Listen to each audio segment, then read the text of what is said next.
In episode 4, we learned through a flashback that Butcher actually had a wife. Now, we don't know what happened to her because when he wakes up from the flashback, he heads to his table, is eating breakfast, and he watches a video of his wife looking very nervous on a park bench, and she just walks away. So that's how this guy starts his day, and it seems like he starts his day every day like this.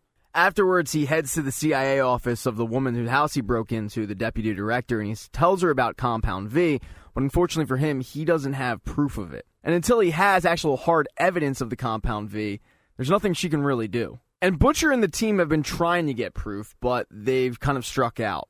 Butcher calls Popclaw screaming because they still haven't found the Compound V.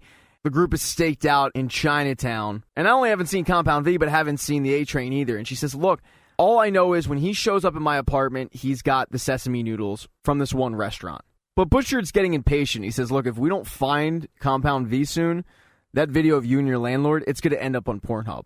Luckily for Popclaw, Frenchie, Huey, and Mother's Milk end up seeing a guy holding a bag and also packing heat. So they end up following him all through Chinatown. Through back alleys, back restaurants, they end up in a basement of a store, and it's pretty clear, yeah, there's something being smuggled. Now, while Mother's Milk is frantically looking for Compound V, Frenchie's attention is turned to a TV that's on in a cell. It's playing this music, and then he notices there's actually a woman underneath a table watching the TV, and it seems like she's a prisoner. Now, Frenchie, being the good guy, wants to let her go, but Mother's Milk says, no, man, stay true to the plan. She's not a part of it. Let's get the Compound V. Let's get out of here.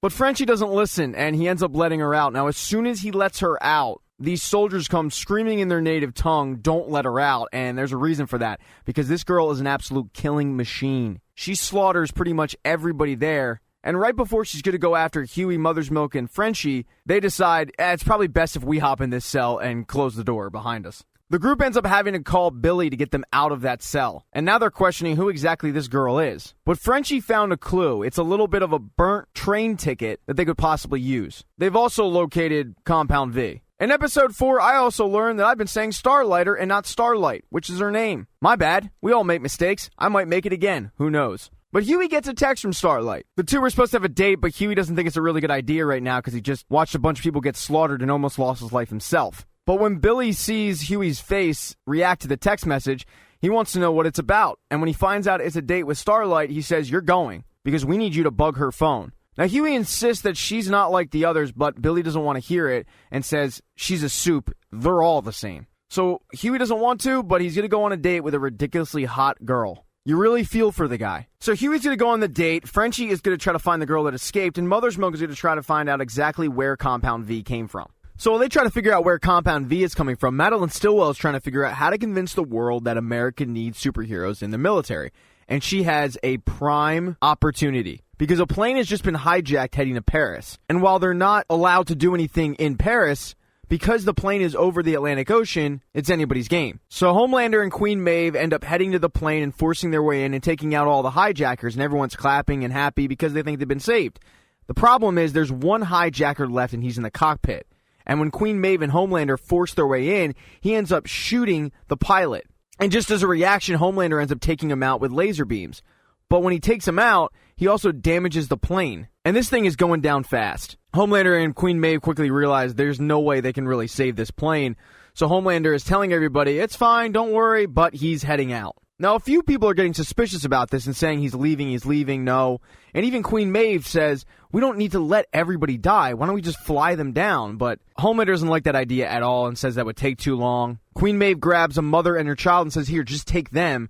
But Homelander flashes his eyes at them and says, get back, everybody get back, we're leaving. He doesn't want to take the mother and the daughter so that they can survive and tell everybody how they let everybody else die. So Queen Maeve and Homelander escape the plane and watch it go down. Homelander and Queen Maeve head to the shore to watch the remnants of the plane crash come ashore, and at this point, camera crews have shown up. And even though Homelander didn't save the plane, he's not going to let this opportunity slip by.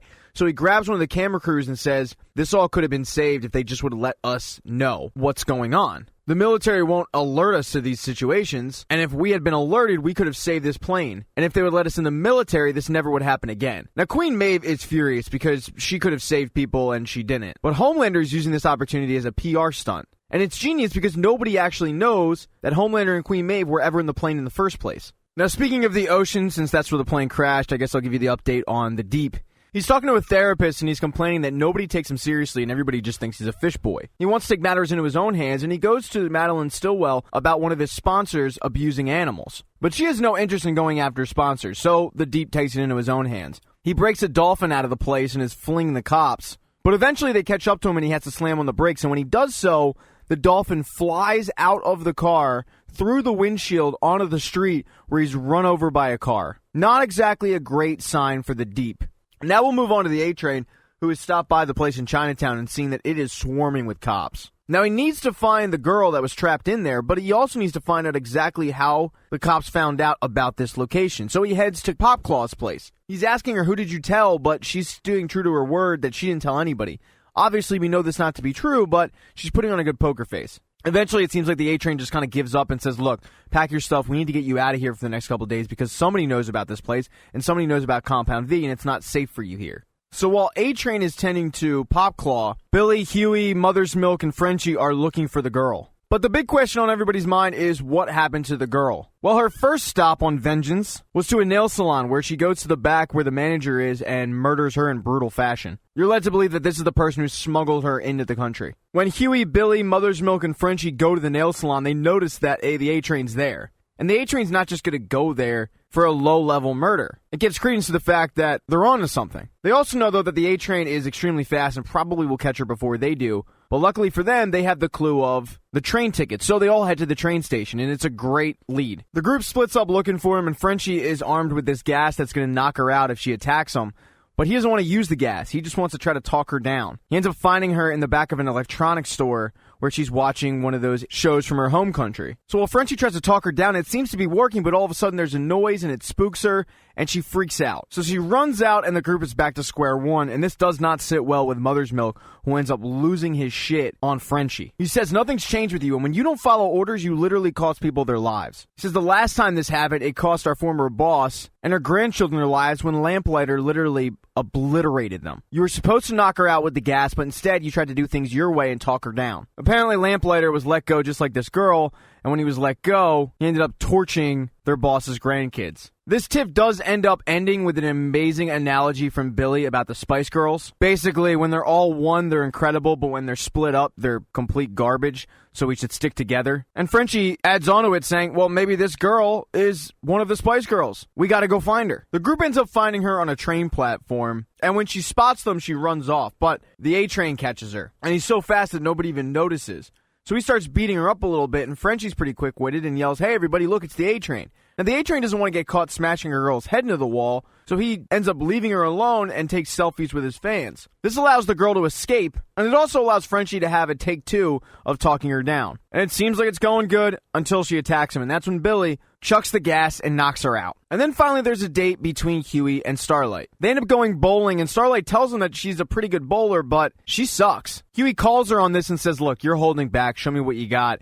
No, she's extremely good. It's embarrassing how good she is. She reveals that normally she doesn't like showing up guys that she likes, in this case Huey, because it backfired one time in high school when she beat up a bunch of guys that were razzing the dude that she liked, and the guy never talked to her again. They have more conversations about where she grew up in high school and life. Now, Huey does like this girl, which makes it all the more painful because he ends up wiretapping her phone when she goes to the bathroom. He's torn about it, but he ends up doing it. Also on the date, both of them see an ad for this Christian festival that Starlight will be appearing at along with Homelander. The festival is led by Ezekiel, and that's the guy who in episode 1 was in that skeezy nightclub jerking off dudes, even though he's very anti-gay when he's out in the public. Starlight tells him that she's going to donate all the money that she's making from that event to charity, which is once again proof that she is different. And this event's important because Mother's Milk has a buddy run the tests on Compound V and where it was coming from, and he finds out it was coming from Ezekiel and his organization.